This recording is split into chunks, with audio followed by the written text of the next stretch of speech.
کیا آپ یا آپ کے بچے قرآن سیکھنا چاہتے ہیں؟ جو حضرات ابھی تک قرآن کریم نہیں سیکھ سکے یا اپنے بچوں کی قرآنی تعلیم کے لیے فکر مند ہیں تو گھر بیٹھے 30 منٹ روزانہ دے کر قرآن کریم تجوید اور ترجمے کے ساتھ سیکھ سکتے ہیں اور حفظ بھی کر سکتے ہیں۔ حضرت علی رضی اللہ عنہ نے ارشاد فرمایا کہ نبی سامنے ارشاد فرمایا اطیب الریح ریح فی الارض الہند، کہ سب سے اچھی خوشبو سرزمین ہند کی ہے۔ یہ حاکم کی روایت ہے۔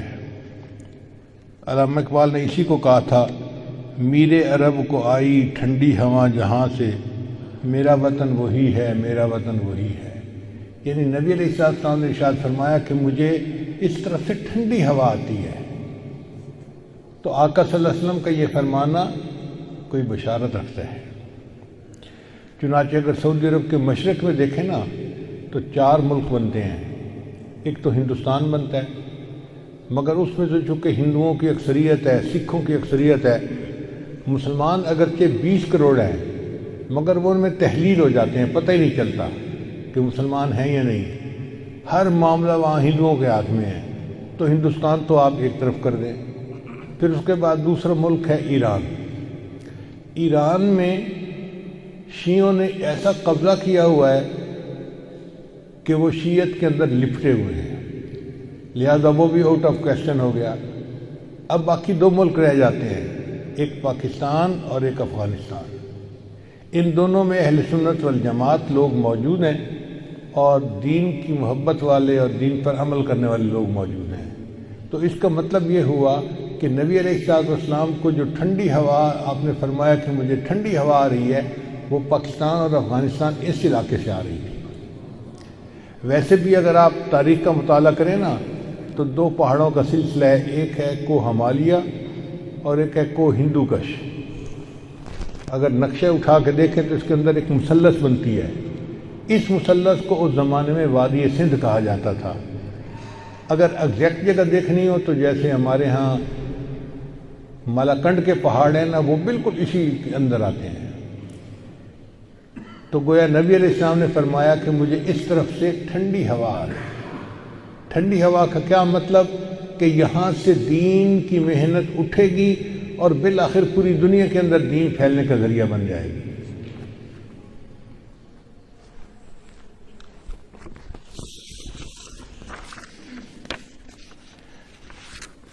چنانچہ امام ربانی حضرت مجدد ثانی رحمۃ اللہ علیہ اسی علاقے میں تھے۔ دارالعلوم دیوبند جیسی دینی درسگاہیں اسی علاقے میں، حضرت شیخ الہند رحمۃ اللہ جیسی شخصیت اسی علاقے میں، اسی علاقے میں تحریک خلافت اٹھی اور اسی علاقے میں تحریک ریشمی رومال بھی اٹھی۔ چنانچہ ابن ماجہ کی روایت ہے، نبی صاحب نے ارشاد فرمایا یخرج ناس من المشرق فیوطئون للمہدی، کہ مشرق سے لوگ نکلیں گے جو امام مہدی کی راہ کو ہموار کریں گے۔ اب سعودی عرب کے مشرق میں تو ہمارا ملک بنتا ہے۔ اس کا مطلب یہ کہ جس کو ہم وادی سندھ کہتے تھے نا پرانا، وہاں سے لوگ اٹھیں گے۔ یہ پاکستان اور افغانستان کے درمیان کا ایک علاقہ بنتا ہے۔ اللہ ایمان والوں کو یہاں سے اٹھائیں گے اور پھر وہ امام مہدی کے آنے کی راہ ہموار کریں گے۔ بیت المقدس 3 مرتبہ فتح ہوا۔ ایک مرتبہ عربوں نے فتح کیا حضرت عمر رضی اللہ عنہ کے زمانے میں بغیر لڑائی کے، کافروں نے چابیاں ہی حوالے کر دی تھی۔ دوسری فتح پھر کردستان کا ایک نوجوان تھا جس کا نام تھا صلاح الدین ایوبی، اس نے صلیبی جنگیں لڑی اور کافروں سے بیت المقدس کو فتح کروا لیا۔ اب تیسری مرتبہ وہ پھر فتح ہوگا اور ہمارا یہ گمان ہے کہ اللہ تعالیٰ یہ اعزاز پاکستان کے لوگوں کو عطا فرمائیں گے۔ چنانچہ ابن ماجہ کی روایت ہے، نبی صاحب نے ارشاد فرمایا یخرج ناس من المشرق فیوطئون للمہدی، کہ مشرق سے لوگ نکلیں گے جو امام مہدی کی راہ کو ہموار کریں گے۔ اب سعودی عرب کے مشرق میں تو ہمارا ملک بنتا ہے۔ اس کا مطلب یہ کہ جس کو ہم وادی سندھ کہتے تھے نا پرانا، وہاں سے لوگ اٹھیں گے۔ یہ پاکستان اور افغانستان کے درمیان کا ایک علاقہ بنتا ہے. اللہ ایمان والوں کو یہاں سے اٹھائیں گے اور پھر وہ امام مہدی کے آنے کی راہ ہموار کریں گے. بیت المقدس 3 مرتبہ فتح ہوا. ایک مرتبہ عربوں نے فتح کیا حضرت عمر لانو کے زمانے میں بغیر لڑائی کے، کافروں نے چابیاں ہی حوالے کر دی تھی. دوسری سطح صرف کردستان کا ایک نوجوان تھا جس کا نام تھا صلاح الدین ایوبی. اس نے صلیبی جنگیں لڑیں اور کافروں سے بیت المقدس کو فتح کروا لیا.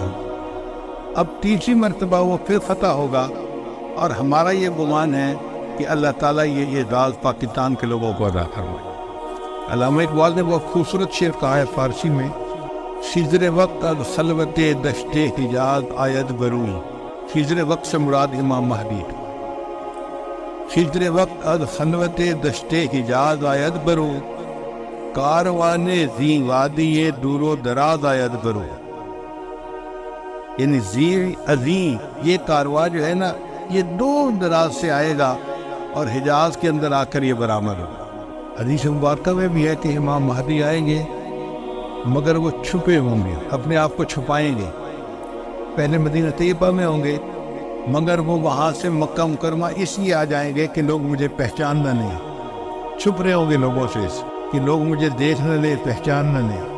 لیکن جب مکہ مکرمہ میں وہ طواف کر رہے ہوں گے تو وہ حجر اسود کے قریب آئیں گے تو ایک غیب سے آواز آئے گی کہ لوگوں یہ مہدی ہیں تو ان کی بیعت کر لو.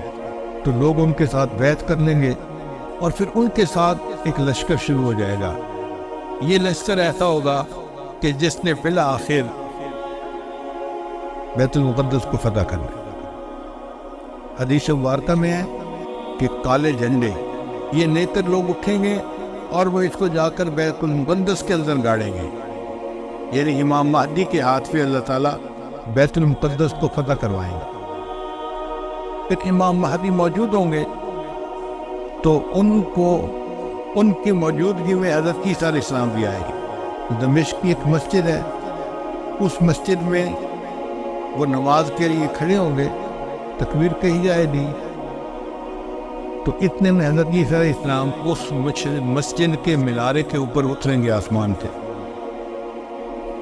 تو امام مہدی ان کو کہیں گے کہ آپ نماز پڑھائیں اور وہ امام مہدی کو کہیں نہیں کہ آپ نماز پڑھائیں. چنانچہ حضرت عیسیٰ علیہ السلام کے حکم پر امام مہدی نماز پڑھائیں گے. یہ اعزاز ملے گا ان کو کہ حضرت عیسیٰ علیہ السلام ان کے پیچھے نماز ادا کریں.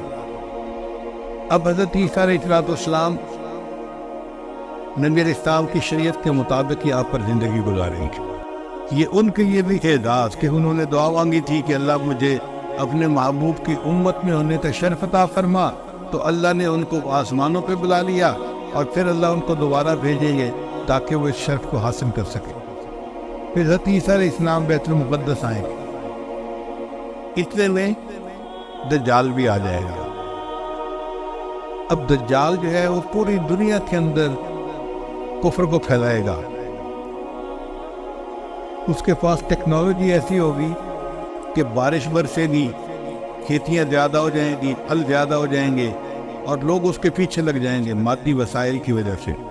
بلکہ حدیث پاک میں آتا ہے کہ اس کی پیروی کرنے والی عورتیں زیادہ ہوں گی کیونکہ عورتوں میں مادیت پرستی زیادہ ہوتی ہے، چمک دمک ان کو زیادہ کھینچتی ہے، تو یہ دجال کے فتنے میں زیادہ گرفتار ہوں گی.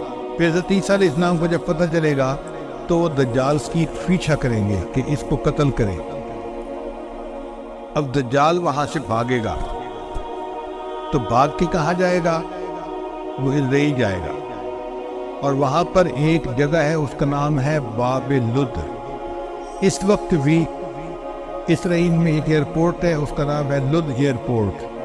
شہر کا نام بھی لد ہے اور اسرائیل والوں نے وہاں پر ایک دروازہ بنایا ہے، اس کے اوپر انہوں نے باقاعدہ لکھا ہے باب لد. 1400 سال پہلے نبی علیہ السلام نے فرما دیا کہ اس جگہ پر دجال پہنچے گا تو عیسیٰ علیہ السلام وہاں پر اس کو قتل کر لیں. بہت عرصہ میں یہ سوچتا رہا کہ دجال نے بھاگنا تھا تو کہیں پہاڑوں میں رفوش ہو جاتا. رشیا کے پہاڑ ہیں، دوسرے ملکوں میں پہاڑ ہیں، پہاڑی سلسلے تو بہت ہیں پوری دنیا میں. تو یہ مقام لد کا کیا مان؟ بعد میں بات سمجھ میں آئی کہ لد کا جو ایئرپورٹ ہے نا وہ اسپیس پورٹ بھی ہے. یعنی وہاں سے جہاز بھی اڑتے ہیں اور وہاں سے خلائی گاڑیاں بھی اڑ کے خلا میں جاتی ہیں۔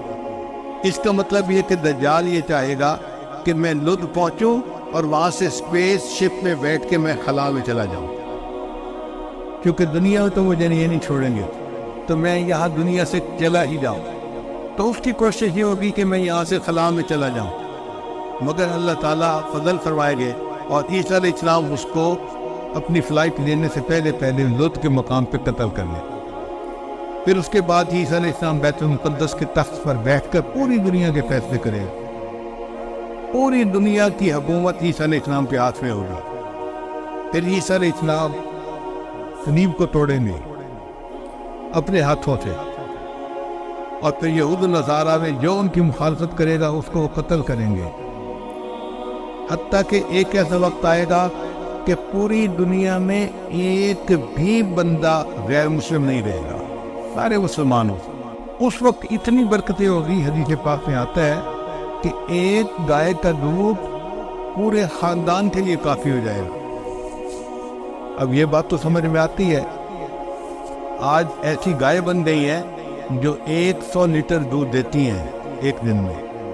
اب 100 لیٹر تو واقعی پورے خاندان کے لیے کافی ہے، 40-50 گھروں کے لیے کافی ہو جاتا۔ یہ باتیں نبی صاحب نے اس وقت فرمائی جبکہ لوگوں کو اس کا تصور بھی نہیں ہو سکتا تھا۔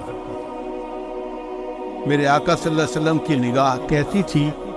یہ نگاہ نبوت تھی جو بہت دور دیکھ لیتی تھی، کہ 1400 سال پہلے بیٹھ کر ایسی باتیں کی جیسے آج اپنی آنکھ سے دیکھ کے کوئی بندہ باز کر رہا ہوتا۔ پھر عیسیٰ علیہ السلام فوت ہو جائیں گے، اور اس کے بعد جو بگاڑ آئے گا نا وہ پرماننٹ بگاڑ ہوگا، اور اس کے بعد پھر قیامت قائم ہوگی علی شرار الناس، ان لوگوں پر جو سب سے زیادہ شریر لوگ ہوں گے۔ تو ایسے لگتا ہے حالات سے کہ قیامت کے بڑی بڑی نشانیاں پوری ہو گئی، اب امام مہدی کے آنے کا وقت بہت قریب ہے۔ یہ جو حالات میں اتنی بڑی تبدیلی نظر آ رہی ہے نا، یہ کسی چیز کا پیش خیم ہے۔